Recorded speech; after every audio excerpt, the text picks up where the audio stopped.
friends, welcome back to the Pinterest Hair Diaries, where I try out hairstyles I found on Pinterest to see if it's success and if I guide myself to my Pinterest. I saw this hairstyle and I was like, immediately, yes, put it on my head. However, it put me through the ringer, y'all. Let's just go ahead and get into it. I used some Empire hair and some rebundle braiding hair because I knew I wanted something that was heat safe. And y'all, this was my first mistake. This right here, why would I part my hair ear to ear for a quick weave when I know I need hair out in the front? Anyways, I did my little wig cap situation, the bond shield, the got to be, make sure it's all dry. And y'all, I went into this with good faith. But looking back, I don't know why I would part my hair ear to ear knowing that I needed hair out on the other side. Anyways, how I like to lay my tracks. I like to measure them out first, cut it, and then I smooth the glue on the weft. And then I like to put them in a U-part motion so you can't see the different tracks on the side, and then you're going to have a little bit of eating space at the top. However, we're not going to lay them like this. Just follow me, y'all. I was struggling.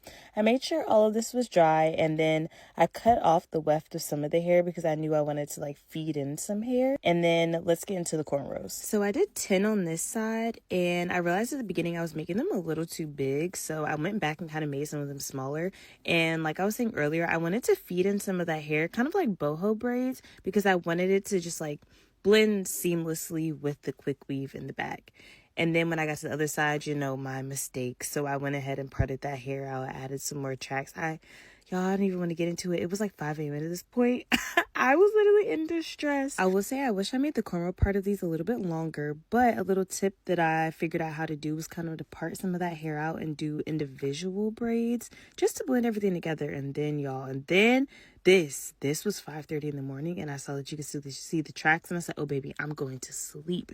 That is tomorrow morning's problem. And then I used my big brain and I flipped those tracks over, honey, glued them backwards and hot combed them down. And then I took all of those individual braids out in the back and I made them even smaller, and then I still left some of the hair out to kind of blend with the quick weave, and it was coming together. I had to flip some of those other tracks, child, because I can't walk around with my tracks showing. That's insane. And then I did my little chop, and I did flip the ends up, but I didn't like it like that. So I called in some backup, did a little bit more trimming, and then I bumped the ends, and I said, oh baby, this is eating. Y'all, when I tell you, a hairstyle has never put me through the ringer like this, but it ate so bad. I literally feel like I won the war. But yes, we are definitely adding this one to the Pinterest.